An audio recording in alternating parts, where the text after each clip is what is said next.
me welcome in the viewers here to our conversation today about choosing presence. With us is Lisa Heckaman, who, among many other things, is a spiritual director, and Jim Heaney, who is the author of Choosing Presence. And I'm Brian Mueller. I'll be your host for our conversation today. So, Lisa, maybe start with you. Maybe pose a question for you about spiritual direction. What is spiritual direction, and what do you do in this role as spiritual director? Wow, that's a loaded question because I always say that that is something that I find that is often hard to describe to other people what a spiritual director is, and oftentimes I say you feel it when you experience it.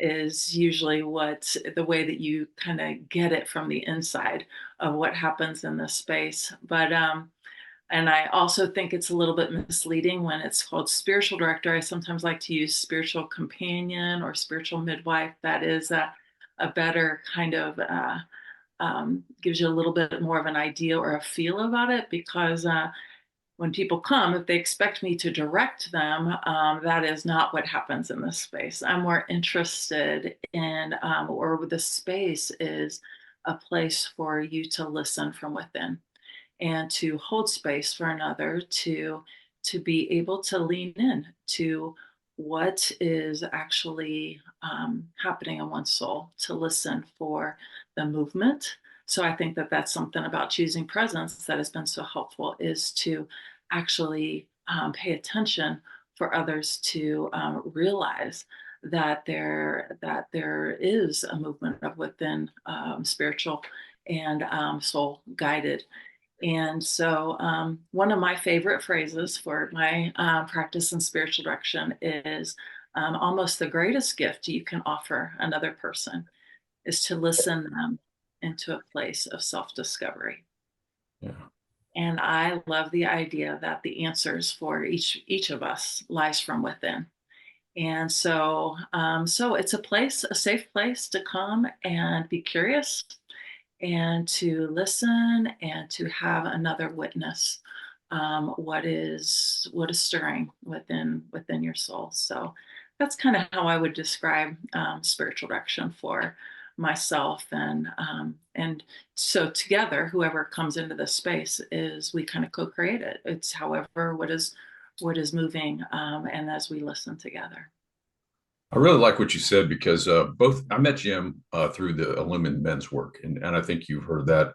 But in Illumined Men's work, we really do talk about spiritual companionship, and we talk about the journey of illumination. And a lot of the work we do is we do it for ourselves, but we want to do it in the company of other spiritual seekers and people on that road. So that really makes a lot of sense to me. Um, I don't get the sense as the way you were talking that you really have a plan for what you try to accomplish with your spiritual directives. But, it's rather, you meet them and you learn about them and just see where that relationship takes you. Is that correct? Is that my understanding? Yes, that is. And it's to the point of where I'm no longer, I get asked to do retreats a lot where you come, the kind of the old kind of retreats that I used to be a part of, where you go and the speaker has a theme and an agenda and notes, and and where everyone out there takes notes, and in terms of, and I find for myself I have no idea where each of those people are and what they're bringing into this space, and I'm much more interested in, when I in spiritual direction, that the material that we're going to work with is what is inside of you, what wants to come up in this space, and that it really is about leaning into that which is coming to the surface, or what wants to be listened to. Right. Do you find that a lot of the spiritual directees that come to you have a meditation practice or a prayer practice already, or is that something that's new to most of them? That is yes and yes. I would say that there are many who have had prayer practices in the past, or they have grown up in a church, or have had spiritual upbringing, that oftentimes it's the same old patterns no longer work. they're Right. feeling it's, that, okay, I keep doing the same things that I used to do. And there is a place that my soul wants to go to or that I'm hungry for, but I don't even know what that is. Right. And they don't know how to get there. And neither do I. I'm not going to tell someone how to get there, but there is, in companioning one to listen to what those longings are, to listen to what are the stirrings within. We can realize that there isn't a guide that is present in our midst that wants to help them. And there are those who maybe have um, not experienced a prayer practice or a spiritual practice, but maybe there's something in life that all of a sudden they realize, I don't want to keep doing it like this anymore. Mhm. This, I am, I'm really, I'm drowning here. Right. And I am looking for someone to just, help show me the way or to be, you know, they might come wanting me to help show them the way. And then we can lean into what is, or we can ask the questions of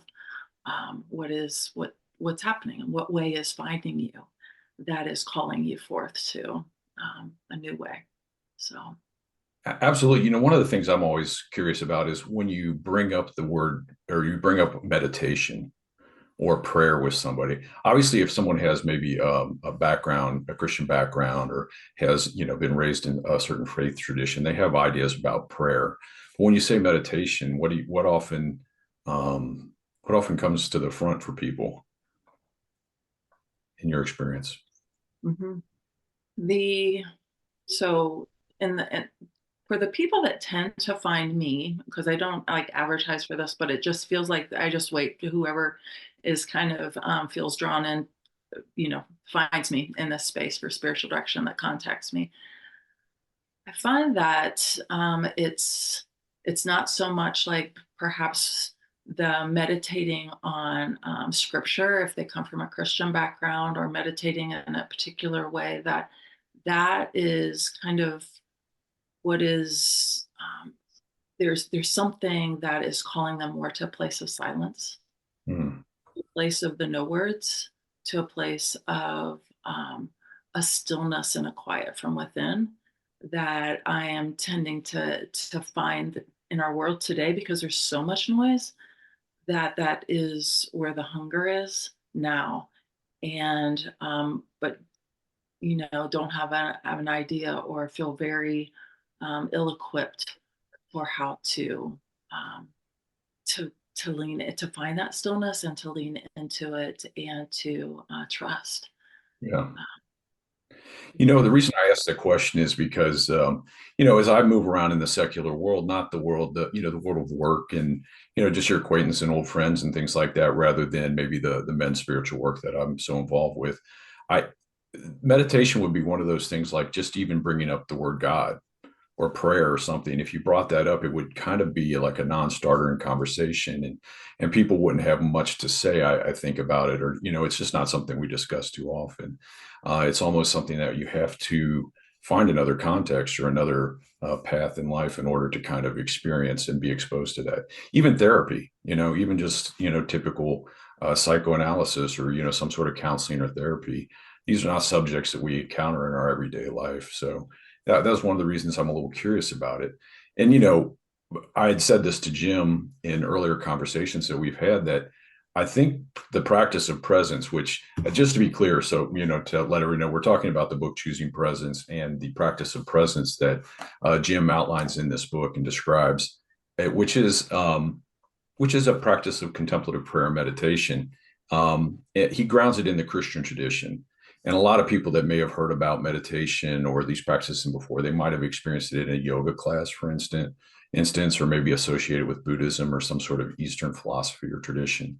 And so, yeah, I think in a lot of ways, prayer is familiar to us in the Western context, but meditation and contemplative practices like contemplative prayer and meditation together are not something that's real common. I mean, that's a long commentary. Do you have anything you might want to add there? Well, I'm glad that you brought that up because of the fact that for myself, which also my husband is a pastor, and so we've been in church ministry for 34 years. And so a lot of context or a lot of community that I'm around are those who have grown up very much in the Christian traditional church background. And I love and I feel very called to the contemplative practices. And so one of the things that what first just made me so delighted and blessed me with reading this Choosing Presence it felt like a bridge for so many of the people that I work with, that it is grounded in the Christian in language without being um, it allowed it to be prayer, and it allowed it to be that which is deeper, that is within, and it's not just about all the words that we use. And so it really created a framework that I found helpful for those who are in spiritual direction, and those in my church. In fact, with the group that I had held space for, that it wasn't just with my directees as much as it was with women from our church, that I just found hungry for how do we stay present? How do I be still? I had gotten exposed to meditation years ago. My sister actually in the 90s went back after she went to college. She went back and got a certificate in teaching yoga.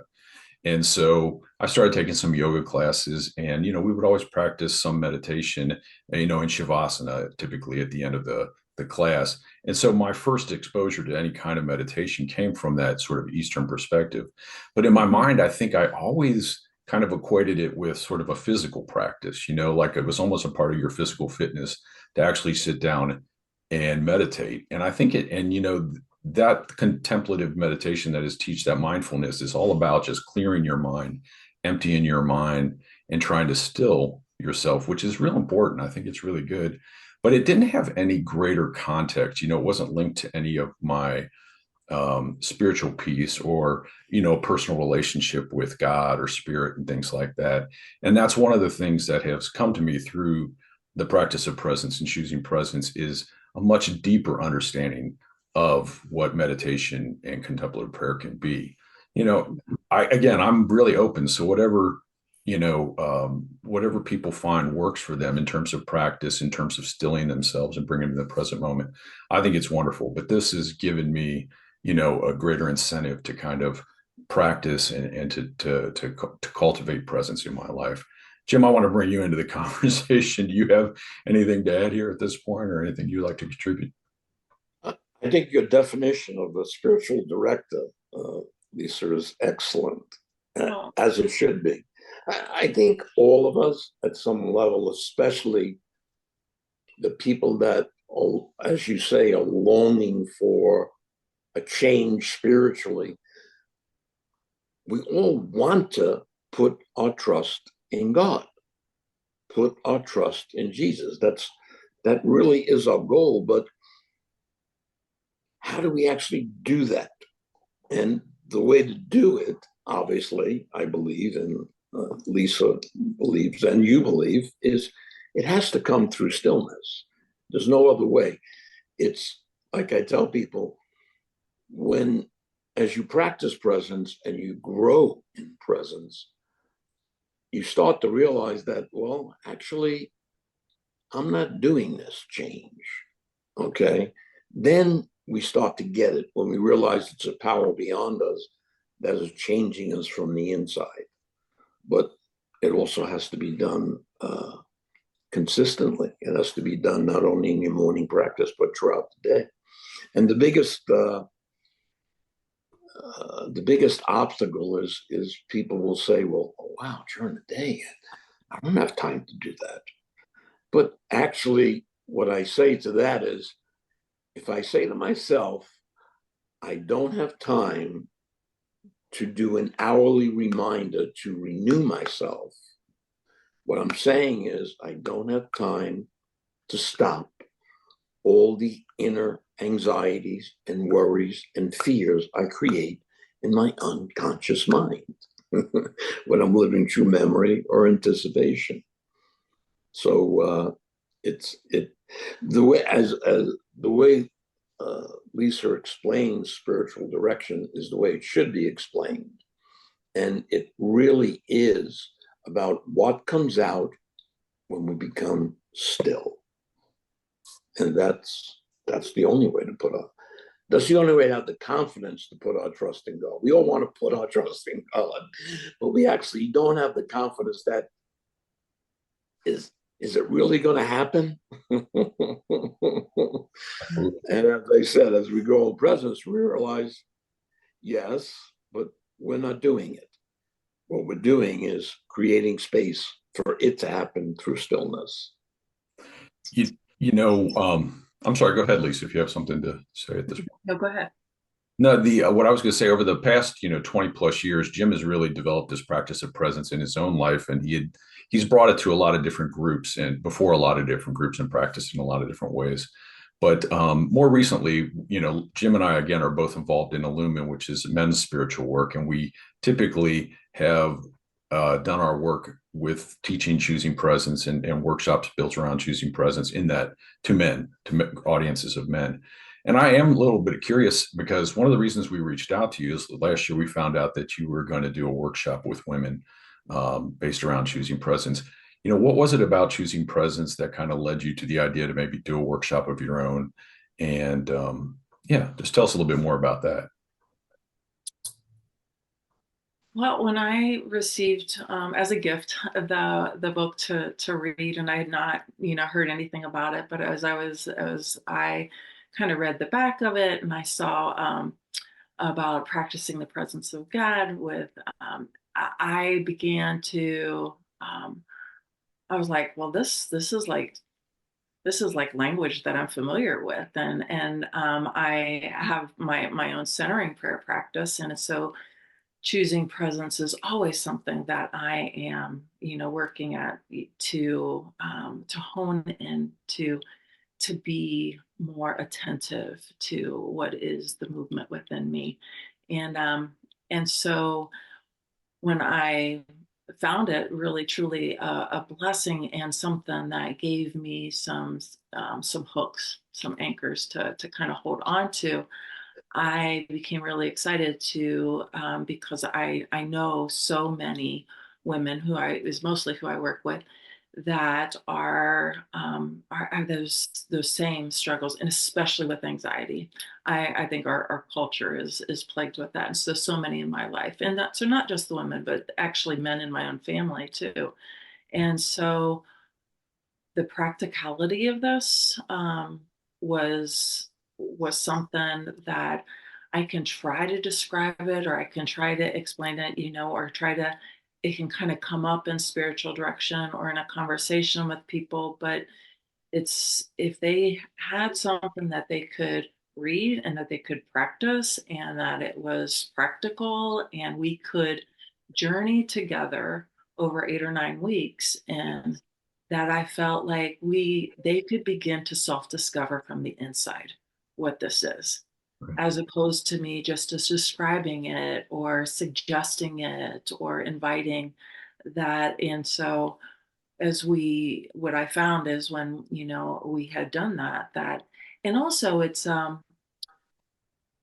allowed them to listen to what it is are their own hungers, as with the way that the Jim wrote the book and the examples that he gave, that each person could look within their own life, or what are their examples, what it is that, and everyone is more motivated by what rises within than just here, do this, or this is the way that you should do it. And so I'm just about inviting more people to themselves, and this book seemed to really for me give me something like, well, wow, all I need to do is open the Zoom room and invite women to come in, and they'll and see what God does with them.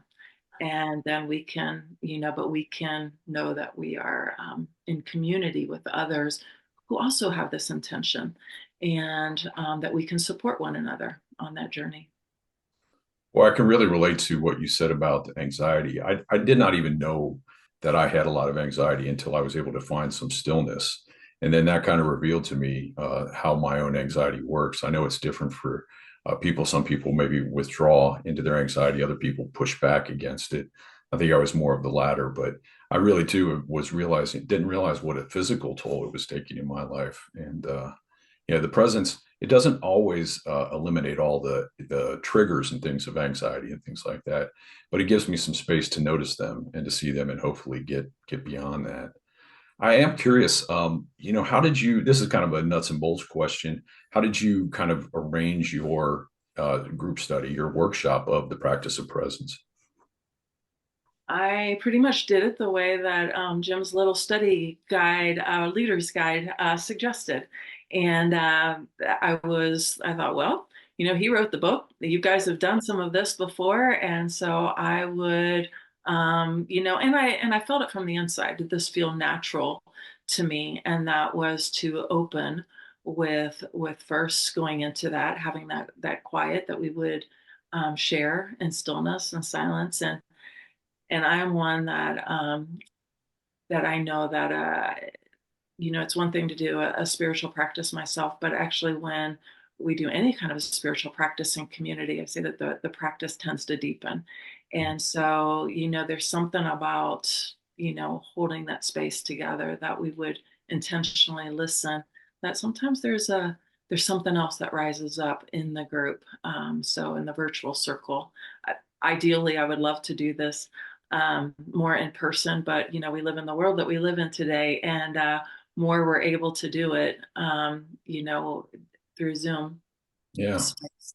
And it worked, and it really did work. And so we started off with that. We had the questions that we obviously read each chapter each week, and then some questions that we listened to, journaled with, and we had a group of 8, so it was small enough so that we could stay together, and found that the conversations and the experiences, the struggles that each of the women shared, that they found courage. They caught courage from one another. They found that they could be really honest, and they didn't feel alone as they were moving their way through it.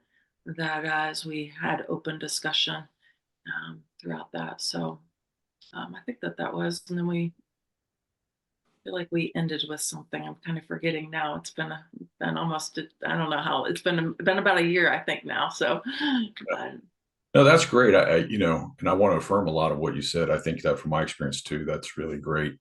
Jim, let me bring you in too, because Jim, just for other people too that may be considering, doing a study around the book, Choosing Presence and the Practice of Presence. Jim, you have some things that you like to emphasize in any workshop or any work around the practice of presence. I think, as Lisa did, and as she taught it, is you have to encourage the participants to actually do the practices. Okay. At first, it could seem to some people, holy mackerel, it's a little overwhelming. Every hour I got a reminder. But in reality, what happens is the actual doing of, especially the hourly reminders, is almost becomes effortless, because, as Lisa was mentioning, there's an inner response as we become still. So every time we do a reminder, it's like renewing ourselves throughout the day over and over again as we do it.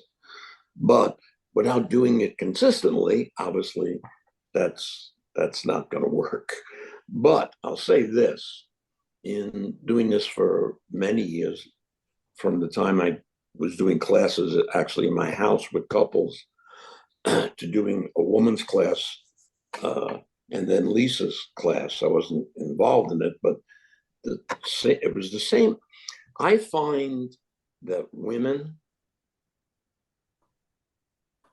first of all, are more receptive to presence than most men. Most men are like me, a little thick-headed, okay? And women tend to act more when they realize they have an alternative to all this compulsive thinking, repetitive thinking, this nervousness, this anxiety, they tend to do the work better than men do. And that's a wonderful opportunity for us, obviously, to be more involved with women, not just men. I mean, we've been doing men for 25 years in jails, plus in classes, plus Right. in all these Zoom classes the last few years. But to encourage more women to get involved, I think would be great. Even if we could do women couples, married couples, that would be wonderful also. But I must say, Lisa explains it better than any other spiritual director that I've talked to. I have to say that. And the technique is, after all these years, we made the technique quite easy to follow. You don't have to be practicing presence for a year or 2 or 3 to lead a class. If you follow the leader's guide, the format, and always stress one thing: you actually have to do the practices. The practice is what teaches us. That's what allows us to put our trust in God. All right. I love having these conversations because they're always so rich, and there's a lot of things that come up in the course of the conversation. I do for a moment want to come back to Lisa and ask another kind of nuts and bolts question about her practice, her teaching, and her workshop around the practice of presence.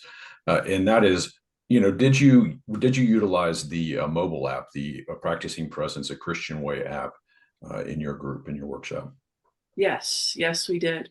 And there were, as I would imagine, in all groups, that there were all kinds of experiences with it. There was a love-hate relationship with it, and the fact that there is the practicality and the love of the fact that you have this gentle reminder that, which is there, that you can take or leave. But the hate part of it was the fact that there it was, and then you get to choose. And and so if you don't, then you feel guilty. But if you do, or is this coming at a good time? And so then, but you're invited to be in relationship with, all right, I get to choose this. And so one of the things that I found, and this was my learning curve, is holding this space and listening to my group, was in weeks 1 and 2, chapters 1, 2, 3, as I was listening to our group, is that they were struggling. And because they recognized the wisdom in it, they were hungry for what it is that they were, that this presence was calling them forth, truly. And just by finding this book, me finding this book, them saying that they had shared enough with me that I knew that they might like this group, and they looked forward to be in this group every week. But I didn't know that really into 3 weeks into it, because I was like, oh my goodness, they are not enjoying this whatsoever, because they were really struggling. And it wasn't until I knew what was going to get at the end of the book, and I knew that if they stayed with the practice, what was going to happen, but they didn't know that yet. They were just right where they were in the process. And so that's the part of my spiritual direction training that I knew, but was really hard for them, is to trust the process and to let them struggle. Let them feel what this is, and to trust that their hunger and their desire for this was enough that they would, they would find their way. And I think that part of them, being able to talk it out and have a community around them, and pretty much every single one said that they probably would have given up on this had they not had the group, because they began to see the fruit, or they began to see the peace that they were experiencing, that they didn't know that they were experiencing, until they were able to share. And so that was helpful. You share some really important insights, I think. One, the smaller group size, I do agree could be helpful. We've had much larger groups than that, and being able to kind of individually communicate with people and take the time to show them how the app works and why that may be a benefit to their practice is really important. And I do want to stress too at this point that to everybody that may be watching this video that we do make the app completely free. It's and it works on both Apple and Android devices, and that doesn't require account creation or anything like that. We thought it was just such an important part of the practice to have that as a companion. It works kind of as a meditation timer. It allows people to connect to our resources that we have, other videos and things like that. And so yeah, I do think that's important. But I am want to kind of talk a little bit about maybe because your practice of presence workshop was directed mainly towards women, and the ones that I've done personally and been involved with Jim are mostly for men. I will say this: my mom, who in the last year was widowed, and I go down and I go to Cincinnati and visit her on a regular basis. And more recently, she picked up the practice of presence, choosing presence, the book, and has started using the app a little bit. My dad had been using it himself in his meditation practice and sharing it with others. I sometimes think in relationships, there's kind of a yin and a yang, he does a meditation, I do this, she does this, I do this, that kind of thing. So I don't know why she didn't practice it sooner, but I did say to her, I said, do you think that women might be less resistant to trying this or using the practice of presence? And I don't mean to, rebut Jim's experience, but she was saying she thought that women might be more resistant in some ways. And I think she was obviously talking about her own experience because her life had been so busy around family and those sorts of things that it was easier to her to just keep occupied and not think about it. I don't know if that's definitive, but anyway, I just really wanted to hear what your experience was like from as a woman and from talking to women and sharing with women about this. I think you have to be ready. My experience is that um, you have to be ready, or in terms of aware of how miserable you are not living in presence. It's definitely more helpful to stay with, because, and something Jim describes so well in the book, is that what keeps you doing it is when you see that there has been movement, that there is when you recognize how you feel when you are more present, and the peace that comes with that stillness. That's actually what keeps you doing it. It's not because the app comes up on your phone, or because, you know, Lisa's asking you, so how is stillness going for you?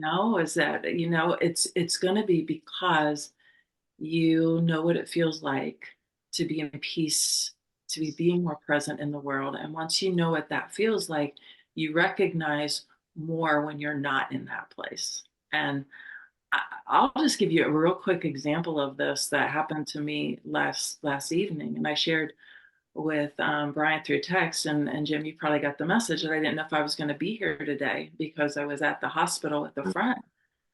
But while I was there, I wasn't sure how long I was going to be there. I didn't know. I knew that I needed to be there in that moment, but I was already feeling a little nervous about this today. And but all this is coming now, and I don't know if I'm going to have to be at the hospital tomorrow. And so I was recognizing that I was, and what do I still remember from choosing President's book? So I was thinking backwards and I was thinking forwards.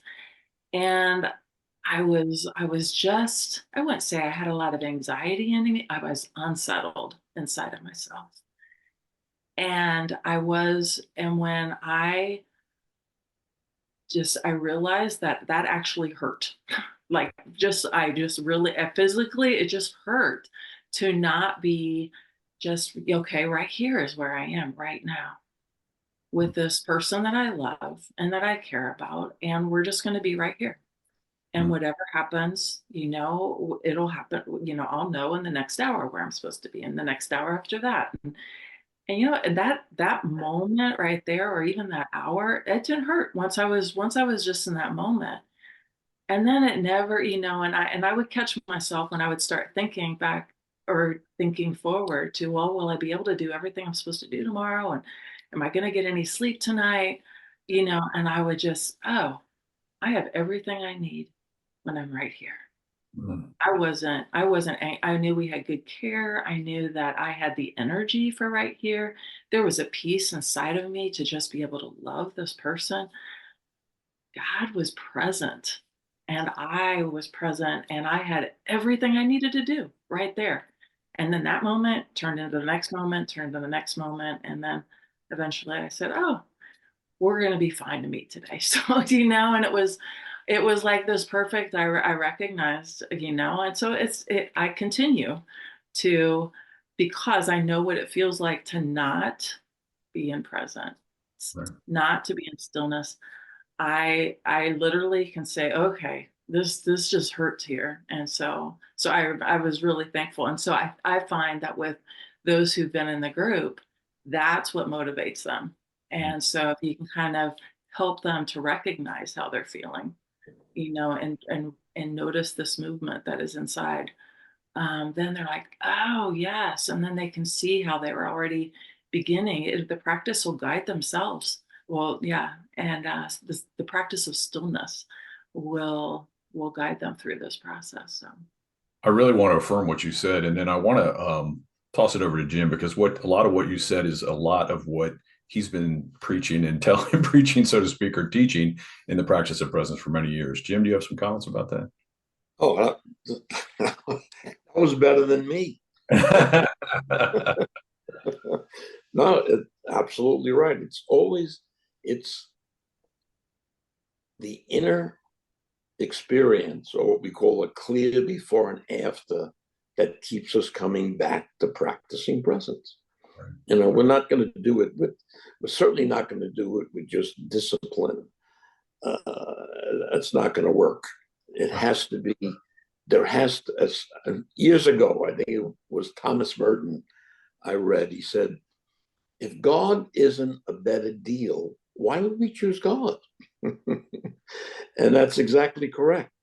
This isn't uh, a feel good practice or something that we could think our way into. It's a surrender.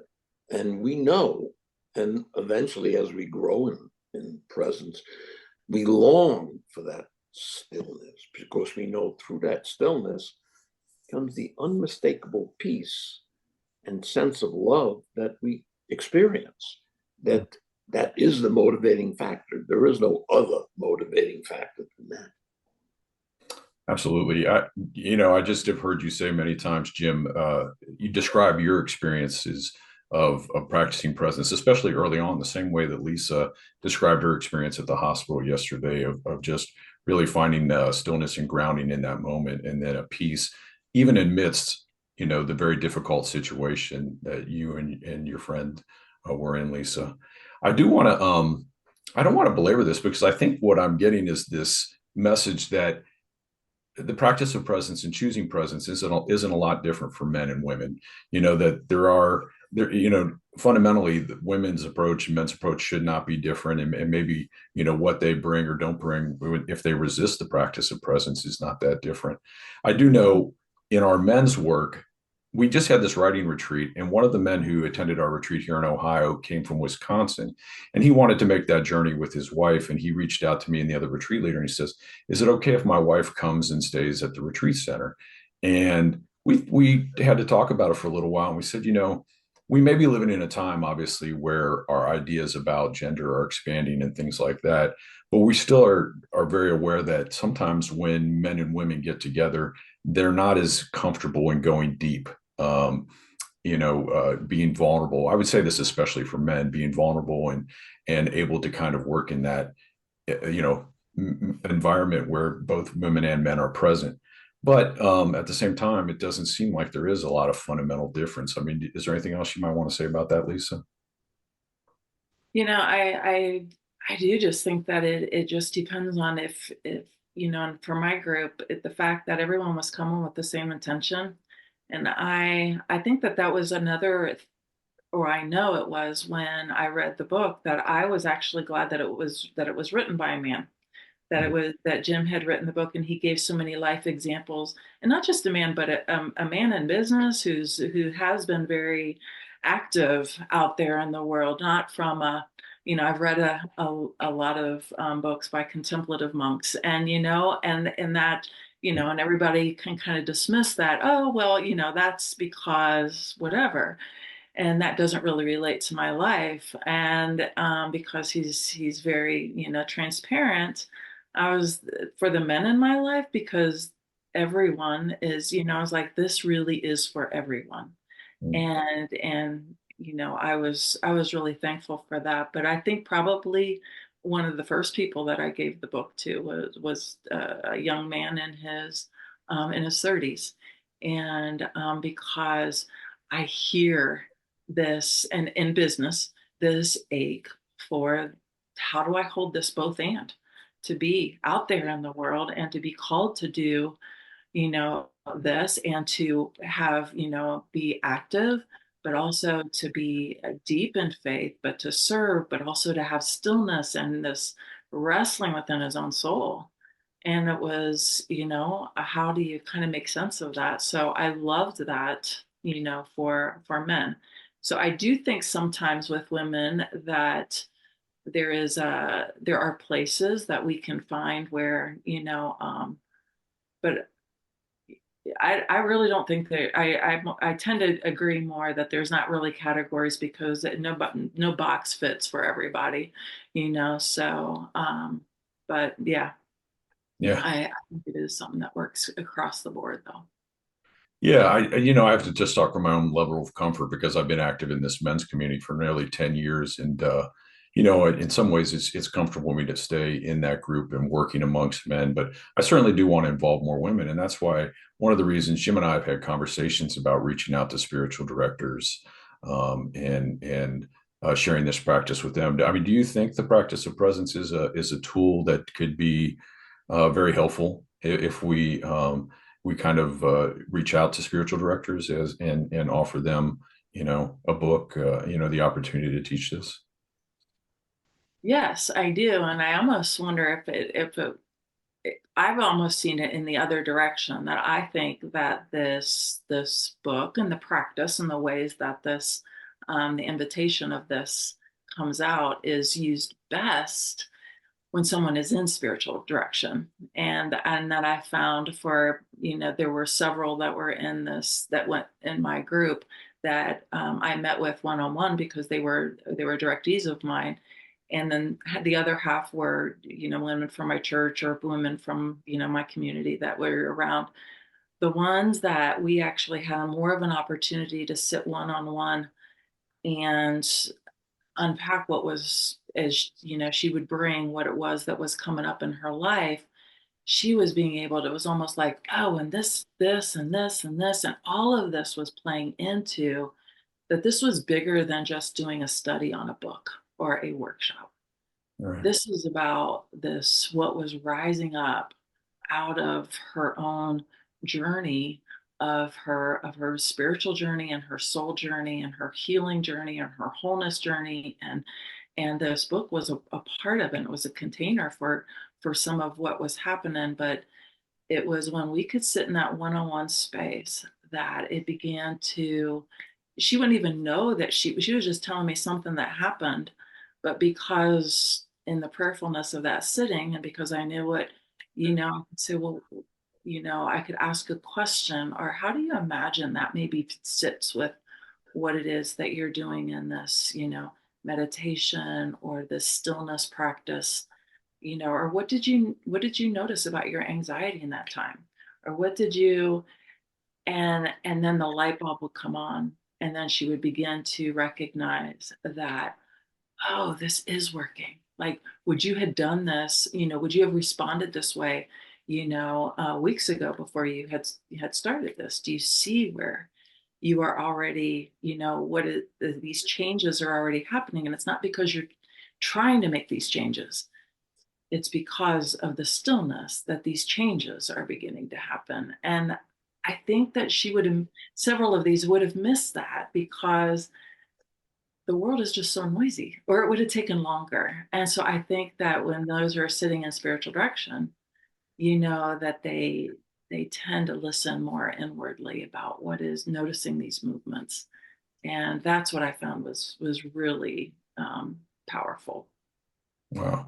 That's really wonderful and beautiful. I really appreciate that share. And I just have one more like kind of two-part question is, was there an element of choosing presence, the book, or even the workbook, some of the journaling questions, or even the app that really stood out to you? And also, is there something else that maybe we could include or you think would be helpful to anyone experiencing this or even wanting to lead a workshop? Oh boy, I would have to think about that question a little bit more. Um,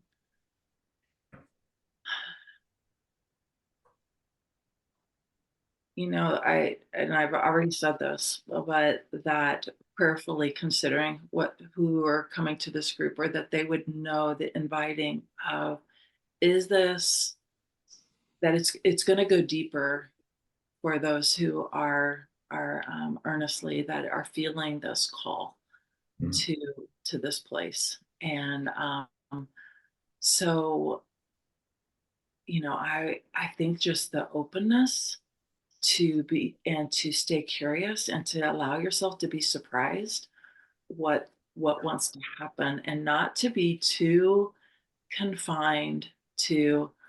I mean, I loved all the tools that came with this. And then I had to listen within me and within the group for what is wanting to also be invited, and noticing the movement of, okay, maybe we need to stay with this a little bit longer here because this is what. And so I think that there is something about of allowing there to be structure, for there's so much allowance for structure with this, and also encouraging um, men and women to also trust what's inside of them. What are they learning? What are they? How are they growing? And that your experience is valuable here as well. Because what I noticed with quite a few of them, am I getting it right? Am I getting it right? Oh, I'm doing this wrong. I must not be doing it right, since I'm not having this experience the way this person is. And then everybody all of a sudden is up in their head. Mm. And when you're up in your head, then you've disconnected from the whole experience of stillness. And so that was, so if you can help everyone to just, trust the process, and to stay. I'll just give you one just real quick little fun thing that happened this morning. I have horses, and I went out there this morning. I needed to take some water because it's really cold here, and to break through some ice and so forth. Um, and I have three horses and an older Palomino, big Palomino horse mare.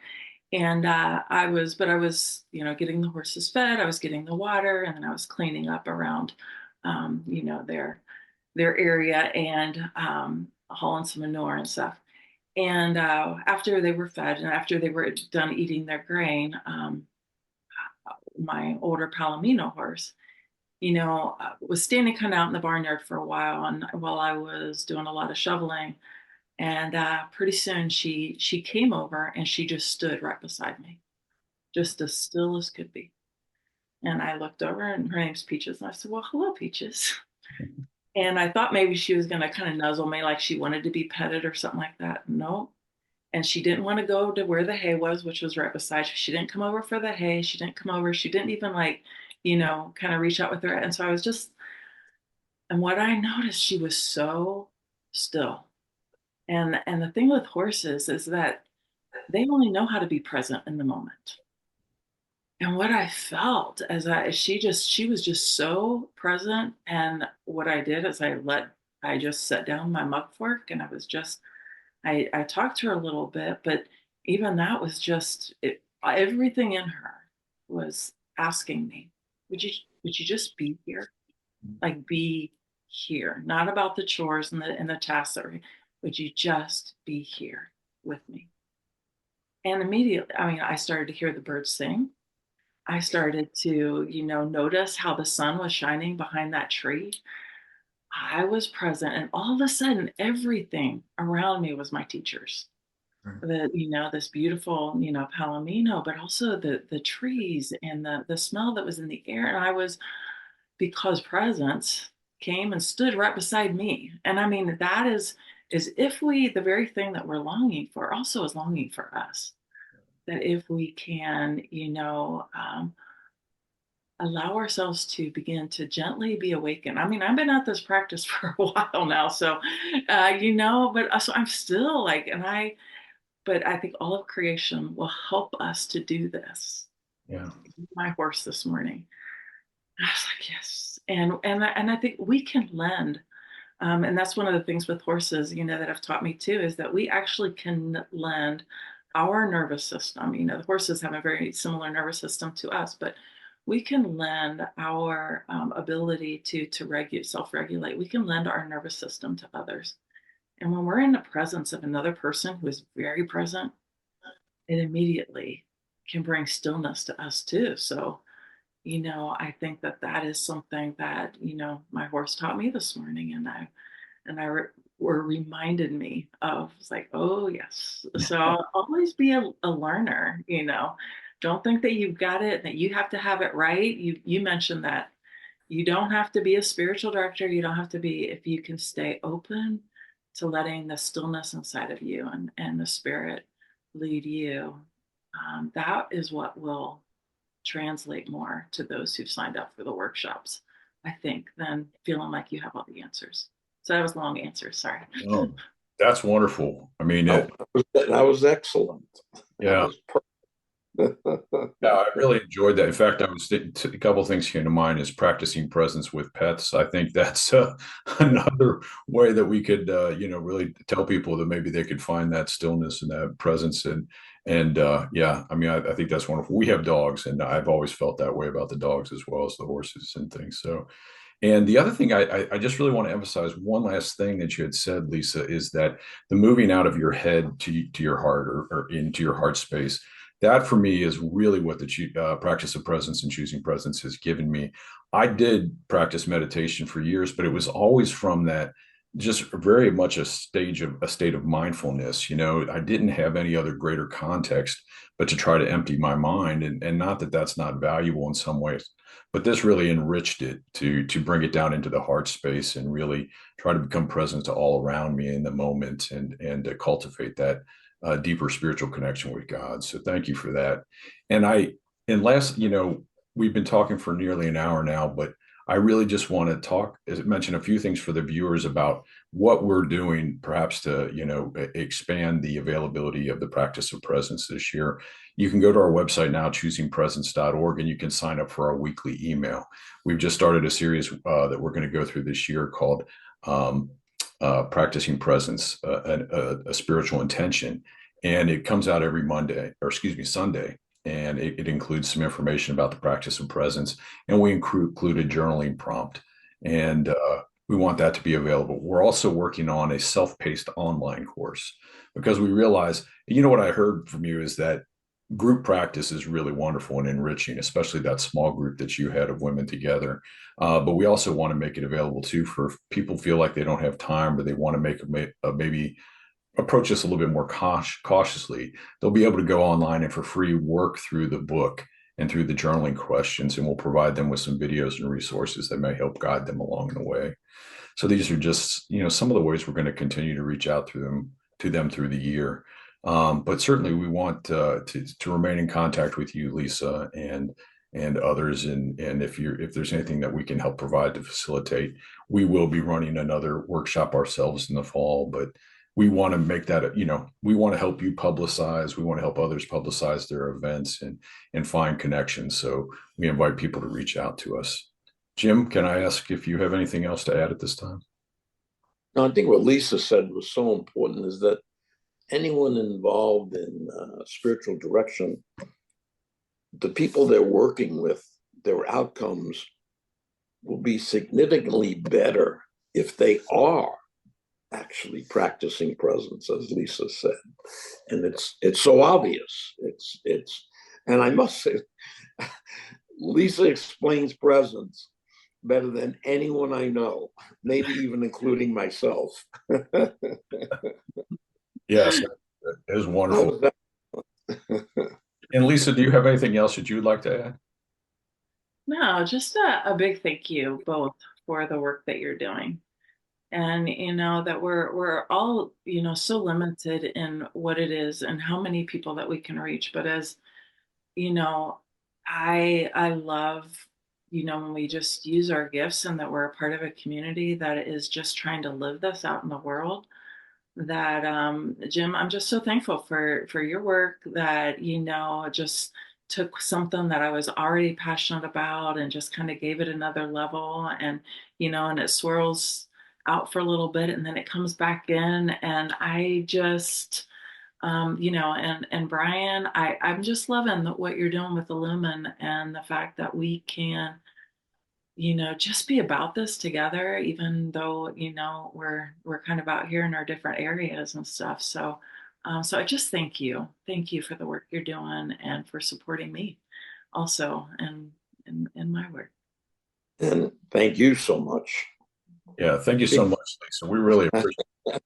So again, this has been a conversation around the book Choosing Presence and the practice of presence it describes therein, and we'll put up the website so people can learn more about this. But thank you, Lisa Heckaman, and spiritual director among other things, and of course Jim Heaney, author of Choosing Presence among other things. Take care, brother, sister. Thank you. Thank you. Peace.